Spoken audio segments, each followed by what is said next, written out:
Hello again, team. This is our second video. So this one followed our Kennedy video. I did post it in two ways. One, you should be able to just click and open up directly from Schoology. The other is a link to YouTube. So at least one of those two should work. But if you're having any issues, please let me know. Just like last time, I posted the regular PowerPoint, so you can go through it at your own pace, as well as the Great Society file. So for this video, you'll probably want to have the Great Society file open in front of you, because we're going to talk about Lyndon B. Johnson and what the Great Society meant. To start off, his election had a little bit of the effect of TV, much like Kennedy's. Kennedy had the notorious debate against Nixon to prove, not prove, but to at least showcase his charisma, his togetherness, his confidence, and that helped him win an election. Well, Johnson takes over for Kennedy, but still has an election to run in 1964. So he put out this ad, which I can't show you right now, but you can open up in the PowerPoint. Is called the Daisy commercial, and it features some pretty great examples of Cold War fear and kind of trying to convince people Johnson's the right man for the job. So definitely worth seeing. This, though, is a photo from Lyndon B. Johnson, May 22nd, 1964. This is his annual commencement address at the University of Michigan. Now, this kind of is his chance to speak to the nation and to really let them know what he wants to do as president. Because when he finished out Kennedy's term, it didn't feel like he had a mandate to do as much as he may have wanted. He hadn't won an election, but now that he has, he feels now is the time to present his dreams for what a great society will be.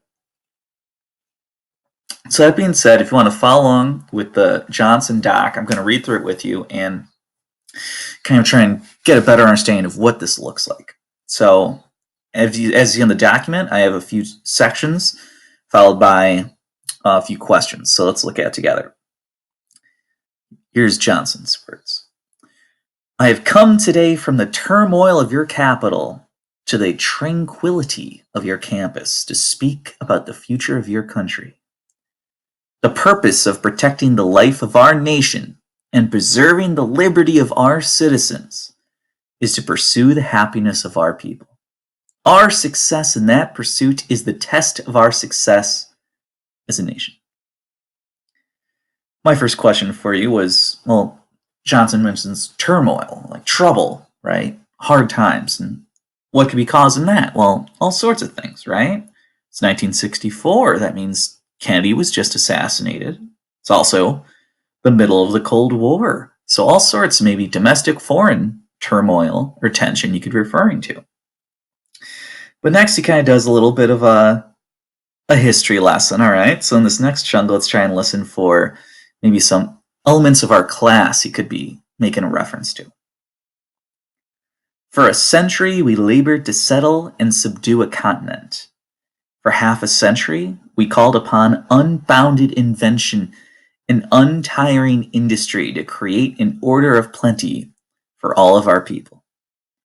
The challenge of the next half century is whether we have the wisdom to use that wealth to enrich and elevate our national life and to advance the quality of our American civilization.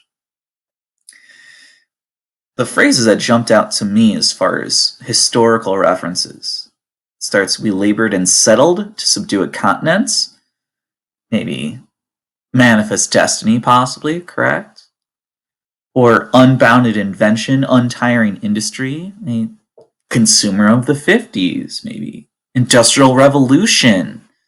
All of that could be there.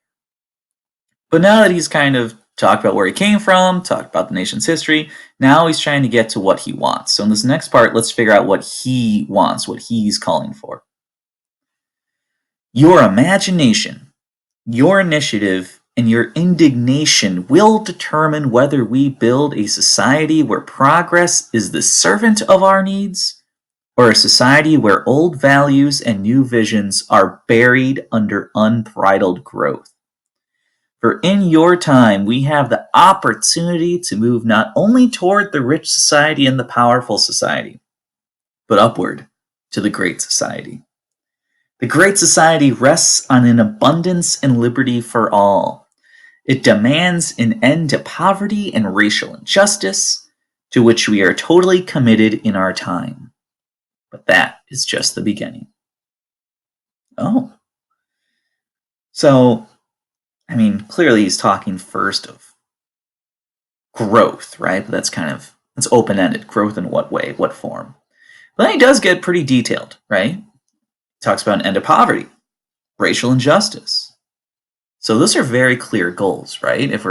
As we'll get to later with the civil rights movement, we have plenty of issues still to kind of address on that front. So with this Great Society, that's going to hopefully deal with it. And also, poverty. Okay, so those are two concrete things that Johnson's talking about. This next part is going to kind of relate to you a little bit. So let's try and figure out what else he wants outside of just racial injustice to end, outside of poverty to end. What else is he calling for? Let's look at it. Next part. The Great Society is a place where every child can find knowledge to enrich his mind and to enlarge his talents. It is a place where leisure is a welcome chance to build and reflect, not a feared cause of boredom and restlessness. It is a place where the city of man serves not only the needs of the body and the demands of commerce, but the desire for beauty and the hunger for community. And it's pretty clear. I like leisure is like what you do on your own time, right?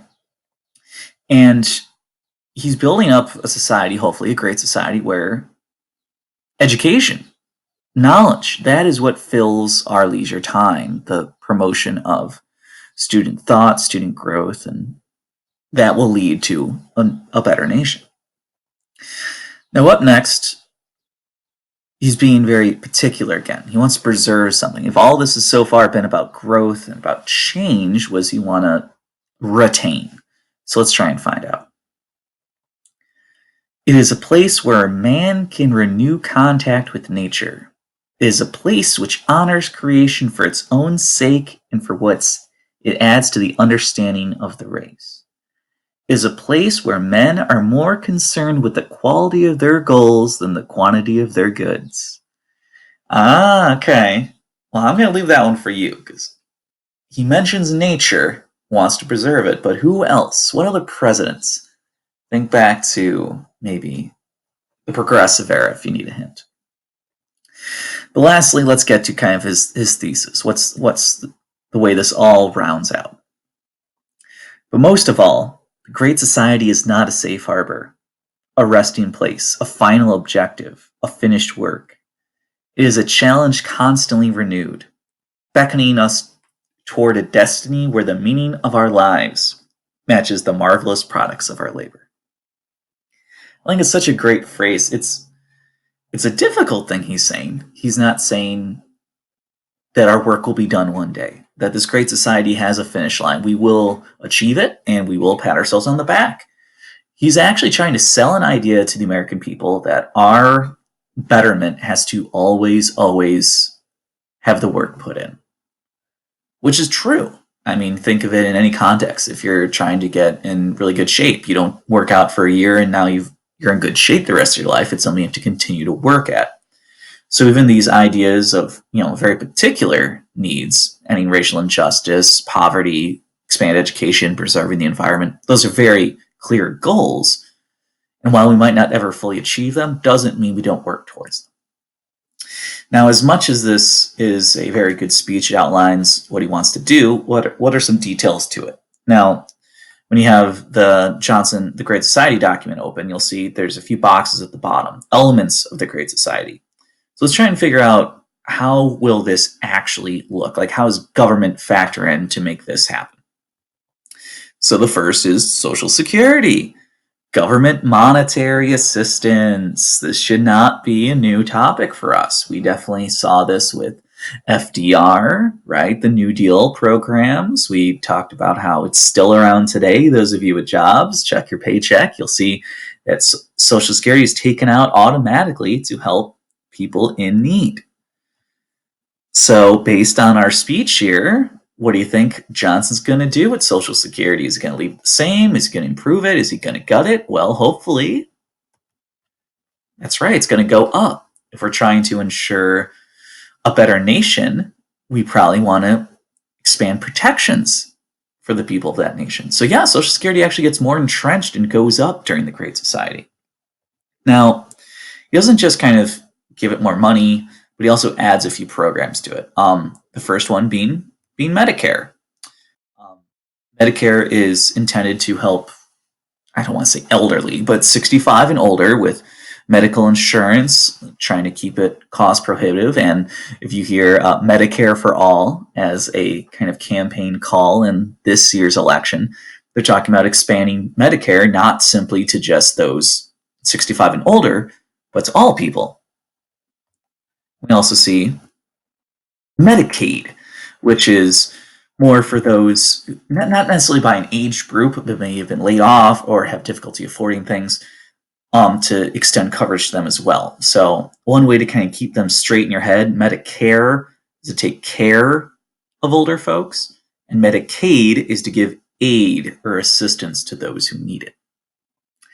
Speaking of helping people, the last idea we see kind of come up here is, here's a little chart about the fear of Social Security as we go on. You notice in 1950 you had 16 workers for everyone in Social Security. By 2005, 3 workers for everyone, and those numbers continue to dip. But it's a conversation for another day. But HUD, how can you help people out? Well, I like this little drawing here. It's kind of a house with an equal sign in it. What that's showing us is that this is housing and urban development.